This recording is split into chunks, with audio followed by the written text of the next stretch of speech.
Imagine that the inner workings of your body are like a bustling city.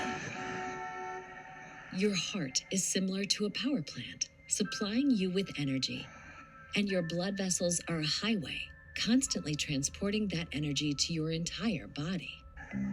But inside your body, as in any city, there's a lot of waste to deal with too. And that's where your lymphatic system comes in. You can think of it as your body's sanitation system. Your lymphatic system is made up of a network of tubes called lymph vessels, which carry a clear liquid called lymph fluid throughout your body. These lymph vessels are like streets and alleys where garbage trucks stop to collect waste. Except in this case, the garbage trucks are the lymph fluid itself, which flows from place to place, collecting waste, excess fluid, and any other unwanted substances. But where does it all go? Your lymph fluid makes its way through your lymph vessels and arrives at your lymph nodes. They're like waste treatment centers all over your body.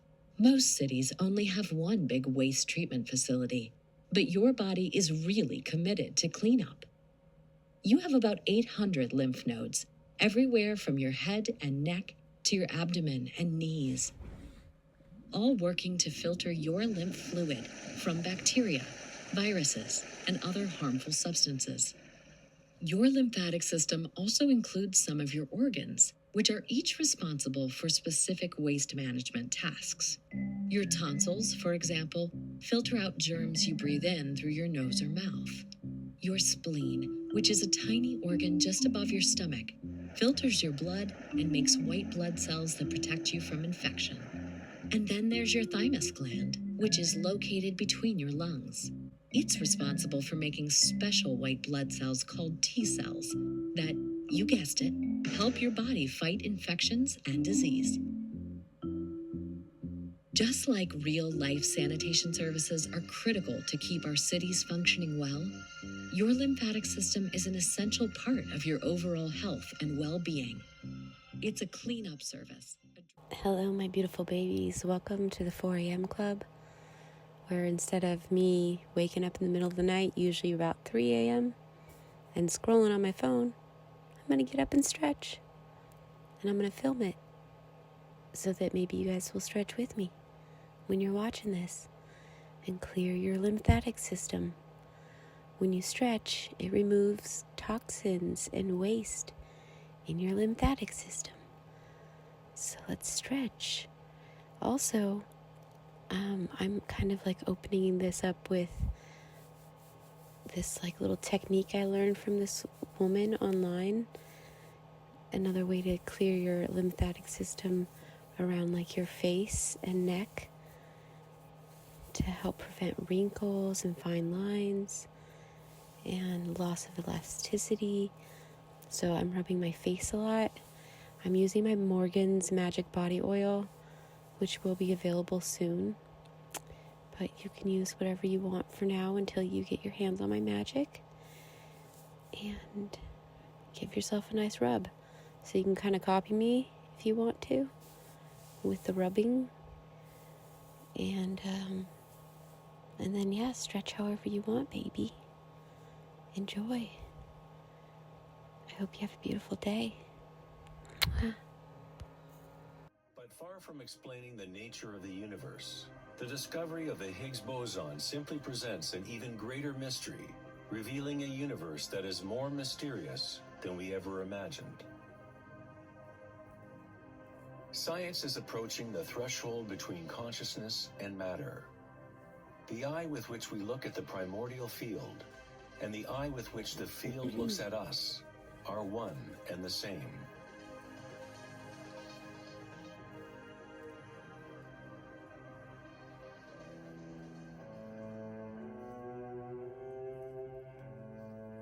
The German writer and luminary Wolfgang von Goethe said, "The wave is the primordial phenomenon which gave rise to the world." Cymatics is the study of visible sound. The word cymatics comes from the Greek root cyma, which means wave or vibration.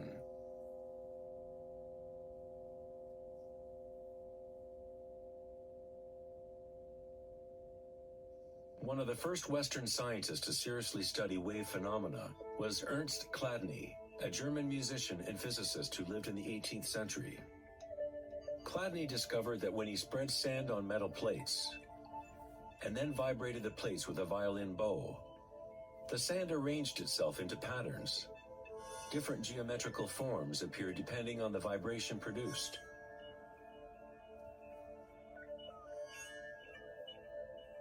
Chladni recorded an entire catalog of these shapes, and they are referred to as Chladni figures. Many of these patterns can be found throughout the natural world, such as the markings of the tortoise, or the spot patterns of a leopard.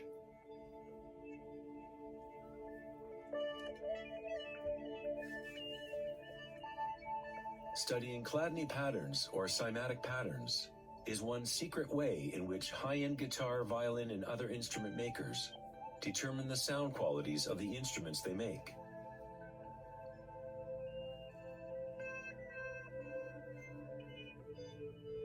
Hans Jenny expanded on Chladni's work in the 1960s. Using various fluids and electronic amplification to generate sound frequencies, and coined the term cymatics. If you run simple sine waves through a dish of water, you can see patterns in the water. Depending on the frequency of the wave, different ripple patterns will appear. The higher the frequency, the more complex the pattern. These forms are repeatable, not random. The more you observe, the more you start to see how vibration arranges matter into complex forms from simple repeating waves. This water vibration has a pattern similar to a sunflower.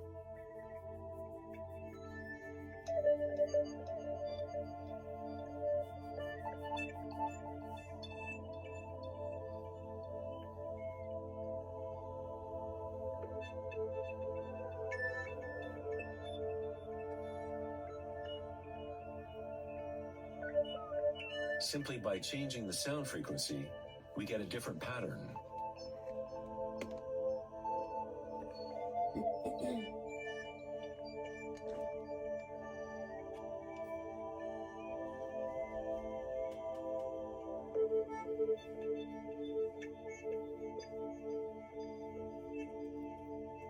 Water is a very mysterious substance. It is highly impressionable. That is, it can receive and hold on to vibration. Because of its high resonance capacity and sensitivity, and an inner readiness to resonate, the water responds instantaneously to all types of sonic waves. Vibrating water and earth make up the majority of mass in plants and animals. It is easy to observe how simple vibrations in water can create recognizable natural patterns. But as we add solids and increase the amplitude, things get even more interesting. Adding cornstarch to water, we get more complex phenomena.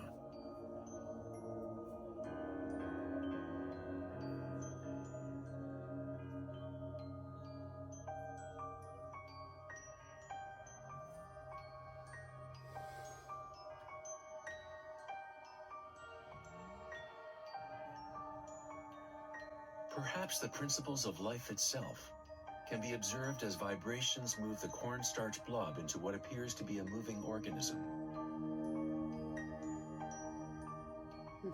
It's getting weird.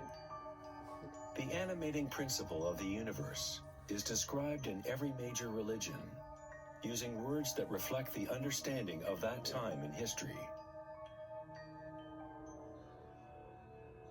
In the language of the Incas, the largest empire in pre-Columbian America, the word for human body is Alpakamaskan, which means literally, animated earth. Animated earth. In Kabbalah, or Jewish mysticism, they talk about the divine name of God, the name that cannot be spoken. It cannot be spoken because it is a vibration that is everywhere. It is all words, all matter. Everything is the secret word. The tetrahedron is the simplest shape that can exist in 3 dimensions. Something must have at least 4 points to have physical reality. The triangle structure is nature's only self-stabilizing pattern. In the Old Testament, the word tetragrammaton was often used to represent a certain manifestation of God.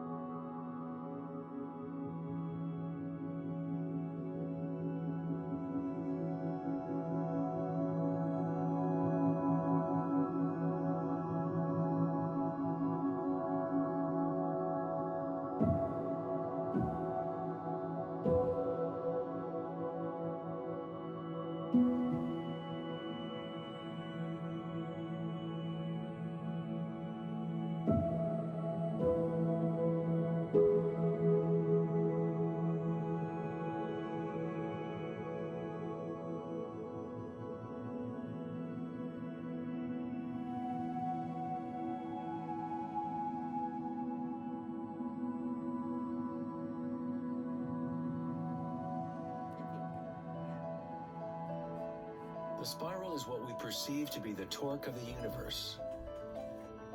Prana, or creative force, swirls Akasha into a continuum of solid forms. Found at all levels between the macrocosm and the microcosm, from spiral galaxies to weather systems, to the water in your bathtub, to your DNA,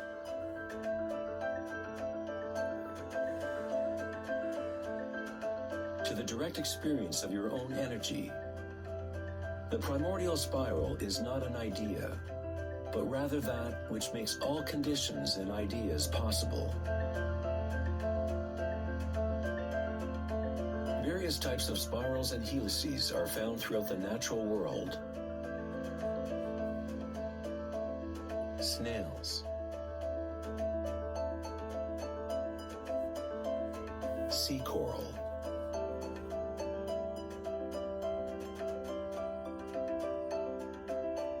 spider webs,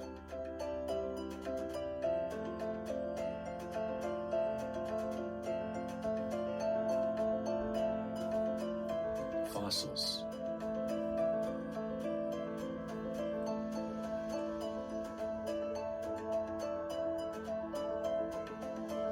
seahorses' tails,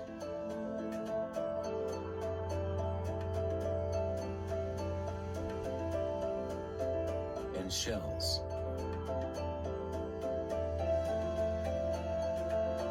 Many spirals appearing in nature are observable as logarithmic spirals, or growth spirals.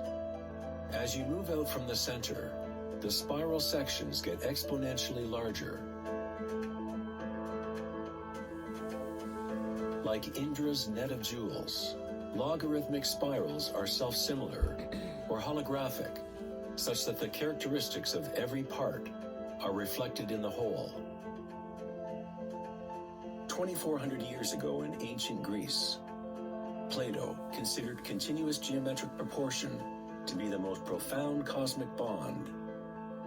The golden ratio, or divine proportion, was nature's greatest secret. The golden ratio can be expressed as the ratio of A plus B to A is the same as the ratio of A to B. To Plato, the world's soul binds together into one harmonic resonance. The same pentagonal pattern that exists in a starfish or in a slice of okra can be seen in the path of the planet Venus, traced in the night sky over an 8-year period.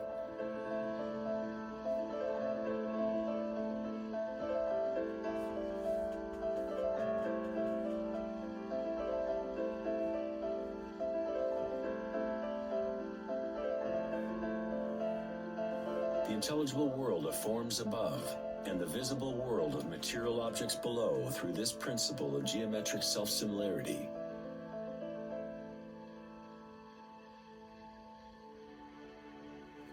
From the self-similar spiral patterns of the Romanesco broccoli to the arms of galaxies, Logarithmic spirals are a ubiquitous and archetypal pattern. Our own Milky Way galaxy has several spiral arms which are logarithmic spirals, with a pitch of about 12 degrees. The greater the pitch of the spiral, the tighter the turns. When you observe a plant growing in time-lapse video, you witness it dancing with the spiral of life.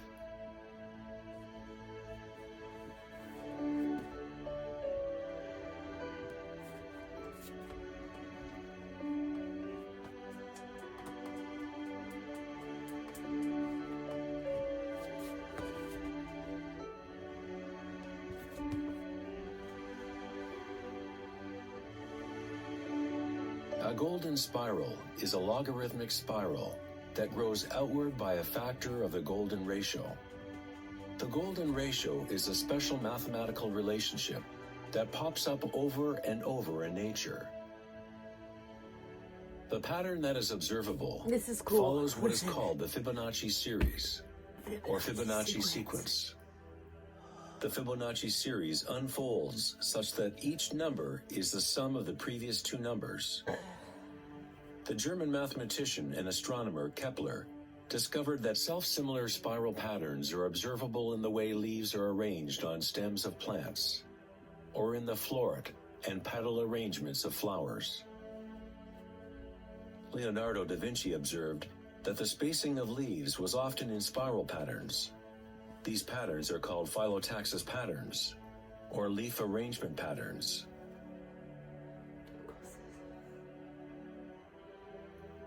Phyllotaxis arrangements can be seen in self-organizing DNA nucleotides.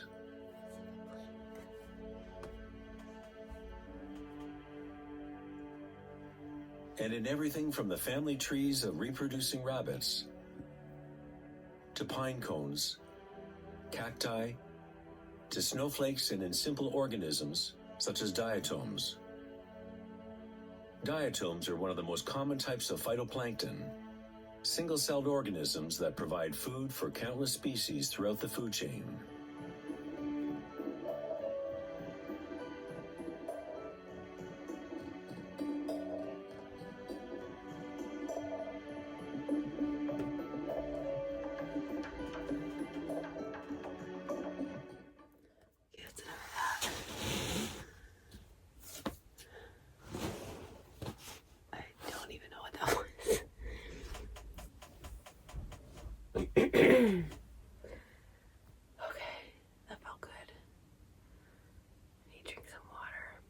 A heated blanket on the floor.